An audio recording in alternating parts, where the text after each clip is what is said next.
안녕하십니까? 분주하고 때로는 팍팍한 현대인의 삶 속에서 우리에게 진정한 평안과 기쁨은 어디에서 오는 것일까요? 오늘 우리는 그 근원적인 질문에 대한 하나의 답을 찾아 깊은 여정을 떠나보려 합니다. 바로 사랑받고 있음을 깨닫는 것에서 시작되는 놀라운 변화에 대한 이야기입니다. 이 이야기가 여러분의 마음에 깊은 울림을 준다면 소중한 이들과 함께 나누어 주십시오.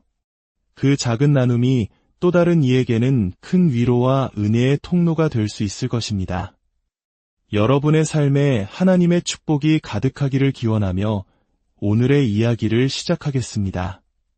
하나님의 사랑을 믿는 사람들에게는 좋은 일들이 일어납니다. 스스로가 사랑받고 있다고 느낄 때, 하나님의 그 깊고 변함없는 사랑을 온전히 감각할 때, 우리의 내면에서부터 놀라운 변화가 시작되고 그 변화는 삶의 모든 영역으로 퍼져나갑니다.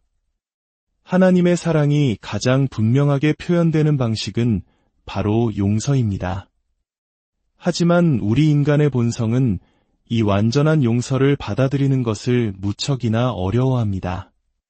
마치 우리의 본성에 거스르는 일처럼 느껴지기 때문입니다. 그러나 이 사랑을 받아들일 때 우리는 올바른 시간에 올바른 일을 행할 수 있는 지혜와 능력을 얻게 됩니다. 더 이상 애쓰고 수고하며 스스로를 증명하려 하지 않아도 됩니다. 물론 아무런 노력이 없다는 뜻은 아닙니다. 다만 그 노력이 하나님께서 기뻐하시는 시간에 하나님을 영화롭게 하는 정확하고 올바른 방향으로 이루어진다는 의미입니다. 그러므로 우리는 하나님의 사랑이 주는 위로와 기쁨 속에서 살아가야 합니다. 나는 사랑받는 존재다라는 인식을 가지고 살아갈 때 비로소 우리는 그 사랑을 온전히 느끼게 됩니다. 그리고 하나님의 사랑을 느낄 때 우리 삶에는 경이로운 일들이 펼쳐지기 시작합니다. 몇 주 전 주님께서 제게 말씀하셨습니다. 사람들에게 말씀을 듣는 동안에도 계속해서 마음을 열고 받아들이는 자세를 유지하라고 전하여라. 어느 순간에든 그들의 치유가 나타날 수 있다. 말씀을 듣는 그 순간에 내가 그들을 고칠 수 있다. 그렇습니다. 여러분이 지금 이 말씀을 듣고 있는 이 순간이야말로 하나님의 은혜와 축복을 받기에 가장 좋은 때입니다. 지난주에도 말씀을 전하는 도중에 치유의 역사가 일어났습니다. 한 성도님이 심장질환으로 인한 통증으로 고통받고 있었는데 말씀을 듣는 중에 즉시 그 고통이 사라지는 기적을 체험했습니다. 우리는 이 모든 영광을 오직 예수님께 돌립니다. 하나님의 치유에는 정해진 시간이 없습니다. 이제 치유의 시간은 끝났다와 같은 것은 존재하지 않습니다. 하나님은 여러분이 겪고 있는 모든 아픔과 상황을 다 알고 계십니다. 어떤 분들은 이렇게 질문할지도 모릅니다. 왜 저의 치유는 아직 나타나지 않는 걸까요? 한 가지 분명한 사실은 여러분은 분명 나아지고 있다는 것입니다. 설령 아주 작은 변화일지라도 그 작은 호전에 감사하십시오. 성경에는 예수님의 치유가 대부분 즉각적으로 일어났지만 한 아이의 경우 점점 나으니라 라는 표현이 사용된 곳이 있습니다. 치유의 회복이 이미 시작되었다는 뜻입니다. 성경은 말씀의 열매가 30배, 60배, 100배로 나타난다고 말합니다. 치유의 말씀도 마찬가지입니다. 때로는 즉각적으로, 때로는 점진적으로 나타납니다. 중요한 것은 여러분의 치유가 이미 시작되었다는 사실을 믿고 아주 작은 호전에도 감사하는 마음을 갖는 것입니다. 과거에는 어깨 위로 조금도 들지 못했던 팔을 이제는 조금 더 높이 들 수 있게 되었다면 비록 여전히 통증이 남아있을지라도 그 30배의 열매에 감사하십시오. 하나님께서 가장 싫어하시는 것 중 하나가 바로 불평하는 영입니다. 교회에 와서 수많은 좋은 일들이 일어나고 있음에도 불구하고 굳이 잘못된 점 하나를 찾아내어 불평하는 태도를 버려야 합니다. 우리 주변의 좋은 것들을 발견하고 축하하며 예수님처럼 긍정적인 점을 바라보는 사람이 됩시다. 예수님에 관한 성경 외에 오래된 이야기가 하나 있습니다. 어느 날 예수님께서 한 마을을 지나가시다가 사람들이 구덩이 하나를 내려다보며 코를 막고 역겨워하는 모습을 보셨습니다. 사람들이 홍해가 갈라지듯 길을 비켜주자 예수님은 그들의 경멸의 대상이 무엇인지 보셨습니다. 그곳에는 죽어서 파리가 들끓는 개의 사체가 있었습니다. 사람들은 예수님이 과연 무슨 말씀을 하실지 궁금해하며 지켜보았습니다. 예수님은 그 썩어가는 사체를 잠시 바라보시더니 이렇게 말씀하셨습니다. 저 이빨보다 더 하얀 진주는 본 적이 없구나. 예수님은 그 끔찍한 죽음 속에서도 아름다운 것을 찾아내셨습니다. 우리도 이처럼 긍정적인 면을 발견하는 삶을 살아야 합니다. 불평을 뜻하는 히브리어 단어 루는 흥미롭게도 밤을 지새우다, 밤에 머물러라는 의미도 함께 가지고 있습니다. 다시 말해 하나님께서는 우리가 인생의 어두운 밤과 같은 시간을 지날 때 불평하면 그 어둠 속에 더 오래 머물게 된다는 것을 말씀하고 계십니다. 우리 모두는 인생의 밤을 지납니다. 하지만 그 어두운 골짜기를 통과할 것이지 그곳에 머물러서는 안 됩니다. 불평은 그 어둠의 시간을 연장시킬 뿐입니다. 우리는 불평 대신 감사를 택하는 사람들입니다. 하나님께서는 우리에게 은혜의 복음을 다시 한번 굳건히 세우라고 계속해서 말씀하십니다. 이 복음은 한번 듣고 깨달았다고 해서 완성되는 것이 아닙니다. 우리의 죄 많은 본성은 하나님의 무조건적인 용서를 믿는 것을 너무나도 힘들어하기 때문입니다. 어쩌면 여러분 중 일부는 이 메시지를 수년간 들어왔을 것입니다. 하지만 지난 한 주간의 삶을 돌아볼 때 여전히 성경적인 방식, 초자연적인 방식으로 반응하지 못한 순간들이 있었음을 깨달을 것입니다. 우리는 더 이상 자연적인 존재가 아니기 때문입니다. 우리가 용서받은 후에도 하나님께서 여전히 우리에게 무언가 불만을 품고 계실 것이라고 믿는 것은 너무나 자연스러운 생각입니다.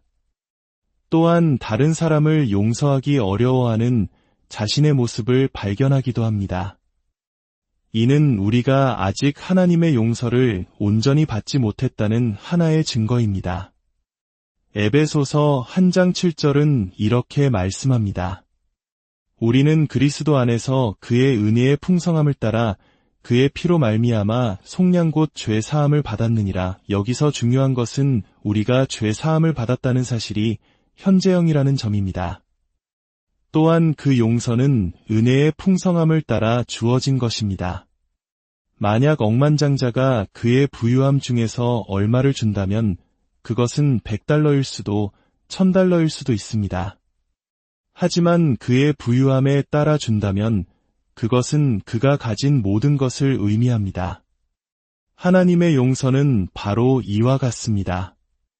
인색하게 조금씩 베푸는 것이 아니라 그의 무한한 은혜의 풍성함 전체에 따라 우리에게 주어진 것입니다. 제가 어릴 때 배웠던 가르침 중에는 우리가 예수님을 믿을 때 과거의 죄만 용서받고 미래의 죄는 건별로 회개해야 용서받는다는 것이 있었습니다. 그러나 이것은 오류입니다. 예수님께서 십자가에 달리셨을 때 우리의 모든 죄는 아직 일어나지 않은 미래의 죄였습니다. 십자가는 시간을 초월합니다. 예수님께서는 아담의 시대부터 인류의 마지막 날까지 모든 시대의 모든 사람들의 죄를 짊어지셨습니다.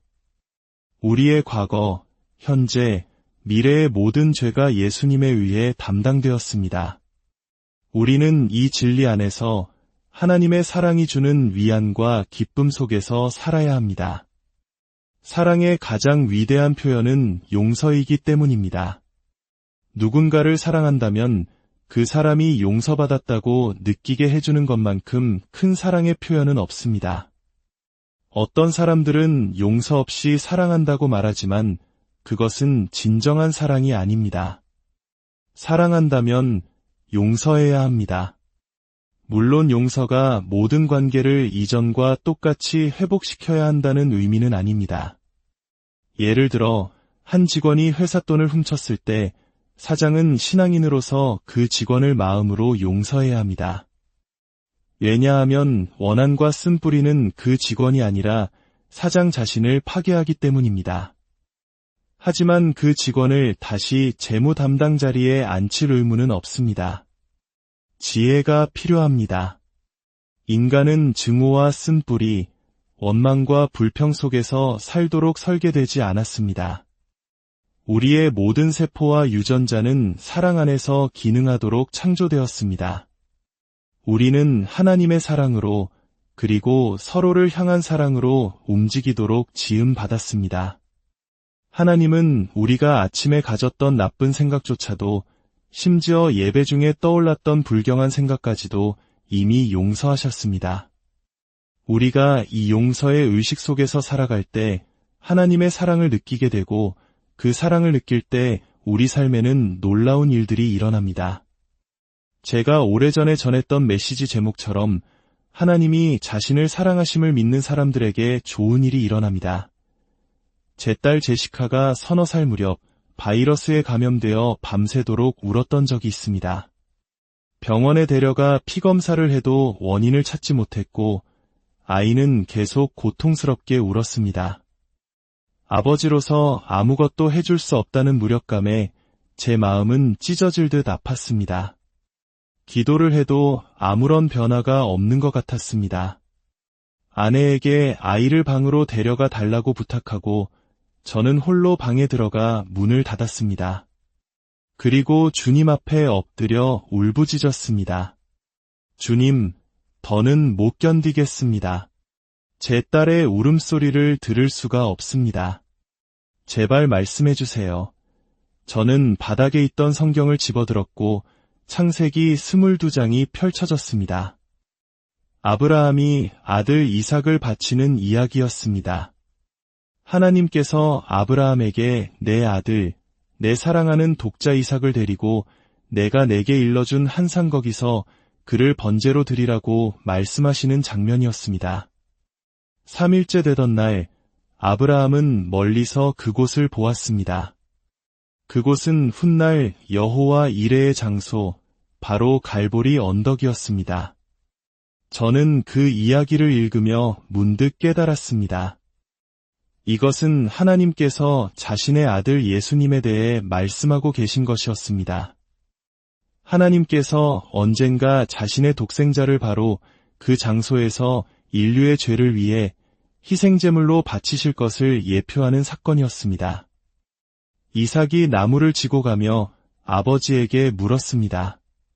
불과 나무는 있거니와 번제할 어린 양은 어디 있나이까? 그 질문이 늙은 아버지의 마음을 얼마나 아프게 찔렀을까요? 아브라함은 대답했습니다. 내 아들아, 번제할 어린 양은 하나님이 자기를 위하여 친히 준비하시리라. 이 히브리어 문장은 하나님께서 자신을 어린 양으로 준비하실 것이다 라고도 해석될 수 있습니다. 그리고 바로 그곳에서 아브라함이 칼을 들어 아들을 치려할 때 하나님께서 그를 막으셨습니다. 그리고 말씀하셨습니다. 내가 내 아들 내 독자까지도 내게 아끼지 아니하였으니 내가 이제야 내가 하나님을 경외하는 줄을 아노라. 그 순간 저는 깨달았습니다. 하나님은 나를 사랑하신다. 왜냐하면 하나님께서는 자신의 아들, 그의 유일한 아들, 그가 사랑하는 아들을 우리를 위해 아끼지 않으셨기 때문입니다. 아브라함이 눈을 들어보니 수풀에 뿔이 걸린 순양 한 마리가 있었습니다. 그 순양은 가시덤불에 자신의 머리를 박았습니다. 어떤 순양도 스스로 가시덤불에 머리를 박지는 않습니다. 오직 한 분, 하나님의 어린 양만이 그렇게 하십니다. 아브라함이 그 순양을 가시덤불에서 끌어냈을 때 그 뿔에는 무엇이 함께 딸려 나왔을까요? 바로 가시 면류관이었습니다. 그 모든 것을 깨닫는 순간 제 눈에서는 눈물이 흘러내렸습니다. 하나님께서 내가 너를 이만큼 사랑하기에 내 아들을 아끼지 않았다고 말씀하시는 것 같았습니다. 잠시 동안 저는 딸이 울고 있다는 사실도 제가 방에 들어온 이유도 잊었습니다. 그저 하나님의 사랑에 흠뻑 젖어 있었습니다. 그때 주님께서 이제 울음소리를 찾아보아라 하고 말씀하시는 듯했습니다. 귀를 기울여 보았지만 울음소리는 더 이상 들리지 않았습니다. 울음이 그친 것입니다. 그날 이후로 제 딸은 완전히 치유되었습니다. 하나님의 사랑을 느낄 때 여러분의 안에서 여러분에게 그리고 여러분의 주변에서 좋은 일들이 일어납니다. 감리교의 창시자인 존 웨슬리는 이렇게 말했습니다. 하나님의 사랑은 건강과 장수를 위한 모든 수단 중에서 가장 강력하. 약이나 수술, 음식이나 운동, 그 어떤 것보다도 하나님의 사랑을 느끼는 것이 가장 강력한 건강의 비결이라는 것입니다. 누가복음 5장에는 가버나움에서 일어난 아름다운 이야기가 나옵니다. 예수님께서 한 집에서 가르치고 계실 때 바리새인들과 율법교사들이 사방에서 와서 그를 지켜보고 있었습니다. 그들은 예수님을 시험하고 비판하기 위해 그 자리에 있었습니다. 받기 위해서가 아니라 무언가를 주기 위해, 즉 비판을 주기 위해 온 것입니다. 그런데 성경은 놀랍게도 이렇게 기록합니다. 병을 고치는 주의 능력이 예수와 함께하더라. 그 능력은 단 한 사람을 위한 것이 아니라 그들, 즉 비판하러 온 바리새인들을 포함한 모든 사람을 치유하기 위해 그곳에 있었습니다. 하나님의 치유는 자격 없는 자에게도 베풀어지는 은혜이기 때문입니다. 하지만 그들은 마음이 닫혀 있었기에 그 능력을 받을 수 없었습니다. 그때 4명의 친구가 중풍병에 걸린 친구를 침상에 눕힌 채 예수님께 데려왔습니다. 하지만 집안은 사람들로 가득 차 들어갈 수가 없었습니다. 그들은 포기하지 않고 지붕으로 올라가 기와를 벗겨내고 친구를 예수님 바로 앞으로 달아내렸습니다. 그들은 받기 위해 왔습니다. 예수님께서는 그들의 믿음을 보시고 중풍병자에게 말씀하셨습니다. 이 사람아, 내 죄 사함을 받았느니라. 바리새인들은 마음속으로 수군거렸습니다. 하나님 외에 누가 능히 죄를 사하겠느냐? 그들의 생각은 옳았습니다. 오직 하나님만이 죄를 사하실 수 있습니다. 그러나 그들은 눈앞에 계신 분이 바로 그 하나님이심을 깨닫지 못했습니다. 예수님께서는 그들의 생각을 아시고 물으셨습니다. 내 죄 사함을 받았느니라 하는 말과 일어나 걸어가라 하는 말이 어느 것이 쉽겠느냐? 물론 내 죄 사함을 받았느니라 하고 말하는 것이 더 쉽습니다. 왜냐하면 눈에 보이지 않기 때문입니다.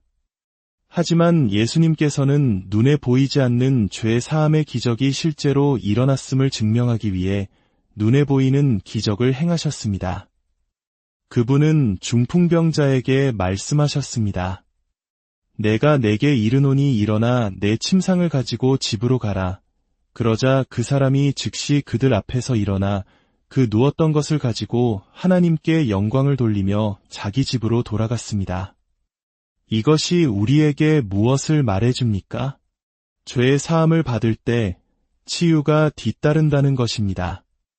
문제는 우리가 자신의 죄가 정말로 용서받았다는 사실을 온전히 믿지 못하는 데 있습니다. 마태복음 18장에는 한 왕에게 수백만 달러의 빚을 진 종의 비유가 나옵니다. 그는 빚을 갚을 능력이 없었고 왕은 그와 그의 가족을 노예로 팔라고 명령했습니다. 종이 간청하자 왕은 그를 불쌍히 여겨 빚 전부를 탕감해 주었습니다. 그러나 그 종은 나가자마자 자신에게 고작 수천 달러 빚진 동료를 만나 멱살을 잡고 빚을 갚으라고 윽박질렀고 그를 감옥에 가두었습니다. 이 소식을 들은 왕은 진노하여 그 종을 다시 불러 말했습니다. 내가 너를 불쌍히 여김과 같이 너도 내 동료를 불쌍히 여김이 마땅하지 아니하냐. 그리고 왕은 그를 고통을 주는 자들, 즉 옥졸들에게 넘겨주었습니다. 여기서 옥졸들은 고혈압, 질병, 정신적인 고통 등 우리를 괴롭히는 모든 것을 상징할 수 있습니다. 이 종은 왜 그토록 엄청난 용서를 받고도 동료를 용서하지 못했을까요? 그는 자신이 받은 용서를 진정으로 누리지 못했기 때문입니다. 그의 마음속에는 여전히 빚에 대한 부담감이 남아있었고 그 용서의 가치를 깨닫지 못했습니다. 우리가 다른 사람을 용서하지 못하는 것은 하나님께서 우리에게 베푸신 그 엄청난 용서를 아직 온전히 누리지 못하고 있다는 증거입니다. 여러분, 다른 사람을 용서하십시오. 용서하지 않는 것은 내가 미워하는 사람을 위해 독약을 만들어 놓고 스스로 마시는 것과 같습니다. 그 사람은 여전히 행복하게 잘 살고 있는데 쓴 뿌리를 품은 나 자신만 죽어가는 것입니다. 그럴 가치가 없습니다. 이제 모든 눈을 감고 하나님께서 여러분 각자에게 주시는 사랑과 용서의 메시지에 귀를 기울여 봅시다. 그리스도께서는 갈보리 산 십자가 위에서 여러분의 모든 죄를 짊어지셨습니다. 여러분을 향한 하나님의 모든 진노는 그 십자가 위에서 소멸되었습니다. 오늘날 하나님께서는 더 이상 여러분에게 분노하지 않으십니다. 그분은 여러분의 과거, 현재, 미래의 모든 죄를 용서하셨습니다. 그리고 사흘째 되는 날, 하나님께서는 예수님을 죽은 자 가운데서 다시 살리심으로 그 모든 일이 완성되었음을 선포하셨습니다. 이 사실을 믿으신다면 저를 따라 기도해 주십시오. 하늘에 계신 아버지, 저는 예수 그리스도께서 저의 모든 죄를 위해 십자가에서 죽으셨음을 믿습니다. 저는 예수님께서 죽음에서 부활하심으로 저의 모든 죄가 사라졌음을 증거하셨음을 믿습니다. 마음으로 믿어 입으로 선포합니다. 예수 그리스도는 저의 주님이시며 구원자이십니다. 감사합니다.